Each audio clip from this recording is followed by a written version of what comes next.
Hello, beautiful soul. My name is Jen Merkel. I am a transformational life coach and certified hypnosis practitioner. And today I'm here giving a tarot reading for the full moon in Scorpio for April of 2021.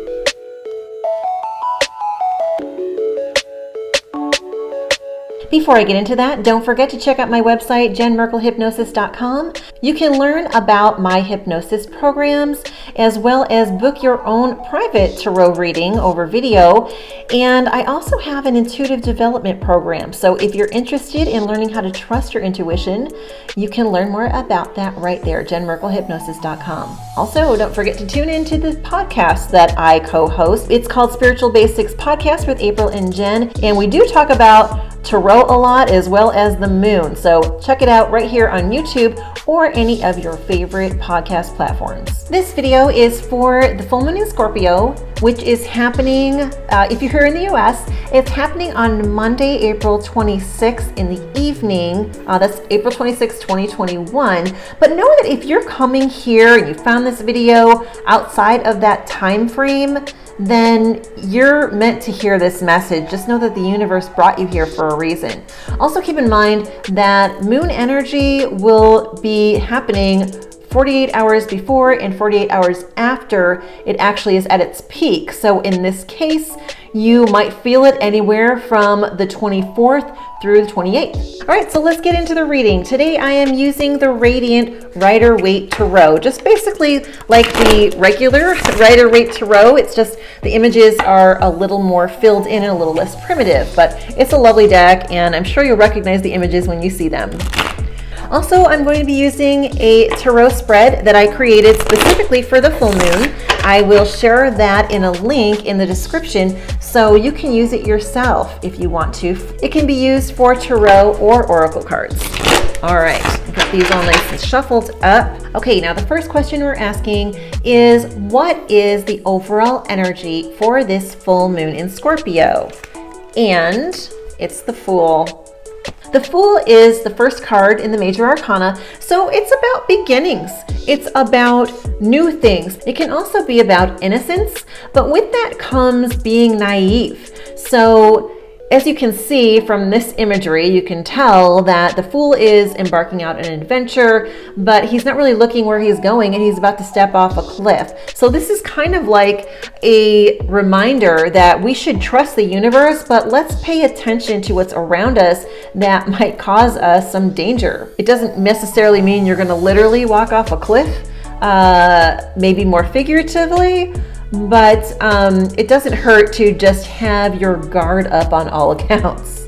Okay, let's see what our next card is. This card is going to tell us what challenges will we face.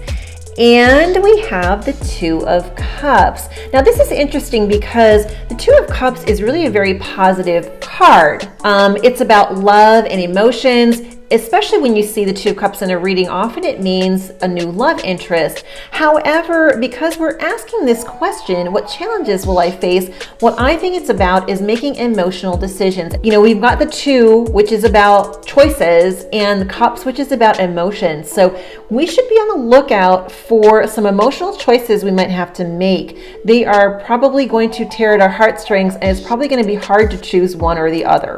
Now, in the third position, we're asking, what do we need to work on? And we have the Page of Cups. Now, this is funny because the Page of Cups is actually kind of similar to the Fool, because when you have a page, it's someone who's kind of childlike or not fully mature, not even close to be fully mature. And Cups, again, is about emotion. So we're talking about possibly having a lack of emotional intelligence here. It can also mean that we are probably going to be more emotional than usual, possibly, kind of have our head in the clouds and not be on our game as far as emotions are concerned. So that is a clear indication of what we need to work on. It's also kind of similar to the Fool in that there is innocence, but I think in this case, it's not necessarily a good thing that, our head is in the clouds and we're not really paying attention to how we are emotionally. So just kind of keep that in mind. It's funny because it's a full moon and it's just kind of natural for emotions to be going crazy. So if you find yourself kind of going a little cray-cray, just try to remember to dial it in and remember it's a full moon. Take a deep breath and see if you can level up a little bit on the emotional maturity. Okay, now in fourth place, we are asking how can we raise our vibration? And we've got the Queen of Swords. And this is actually a perfect card for this position. It's a great way to round out this reading. So the Queen of Swords is popping in to remind us that even though we've got all this emotional stuff going on, which why is it? We always seem to, right? Especially during a full moon. But anyway, so we have all this emotional stuff going on. The Queen of Swords says, hey, rein it in. Try and think a little more practically. Use your head a little bit more than your heart. You know, not that you shouldn't use your heart, just don't let it go out of control. Try to maintain balance there. Be a little bit more fair and honest and objective. That's all the type of energy that the Queen of Swords brings in. So that's it for today's full moon reading. I hope you enjoyed it. And if you did, don't forget to give this video a thumbs up and subscribe to my channel while you're at it. If you click on notifications, you will be notified when I have new tarot readings and other videos that I post on my channel. Check them out. Thanks so much for joining me and have a beautiful day.